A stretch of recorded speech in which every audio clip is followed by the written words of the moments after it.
কেইটামান সত্য কথা।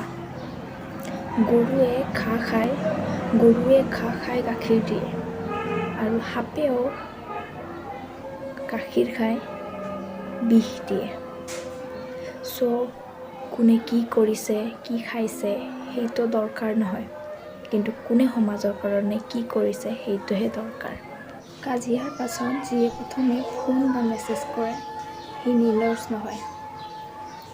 তাৰ ওচৰত সম্পৰ্কৰ মূল্য বহুত বেছি। যিটো বেয়া ব্যৱহাৰ তুমি আজি কাৰোবাৰ কাৰণে কৰিছা, 5 বছৰ পাছত হ'লেও তুমি সেইটো ঘূৰাই পাবাই। কিছুমান মানুহ জীৱনত আহে অক্সিজেনৰ দৰে আৰু কাৰ্বন ডাই অক্সাইডৰ দৰে এটা সময়ত ওলাই গুচি যায়। জীৱনত সেইবিলাক মানুহেই বেছিকৈ কান্দে, যিয়ে 10জনক নহয় 1জনকে ভাল পায়। ঠাট্টা কৰে কৰিব দিয়া, যিয়ে ঠাট্টা কৰে কৰিব দিয়া, এদিন চাবা তুমি তাৰ বাবে গৰ্বৰ বিষয় হৈ পৰিবা।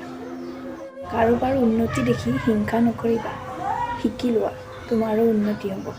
পৃথিৱীত প্ৰিয়জন বুলিবলৈ একো নাই, যি আছে সকলো প্ৰয়োজন শেষ হ'লে সকলোৰে ৰং সলনি হৈ যায়। ভালপোৱা দেখিবৰ বাবে বা ভালপোৱা দেখাবৰ বাবে হাজাৰ কথা খৰচ কৰাৰ দৰকাৰ নাই। যিয়ে বুজিব তোমাৰ চকু দেখিয়ে বুজিব। যিয়ে নুবুজে তাৰ কাৰণে জীৱন দিলেও সি নুবুজে। শিক্ষিত হওক বা নহওক, মা হৈছে পৃথিৱীৰ একমাত্ৰ শ্ৰেষ্ঠ শিক্ষক।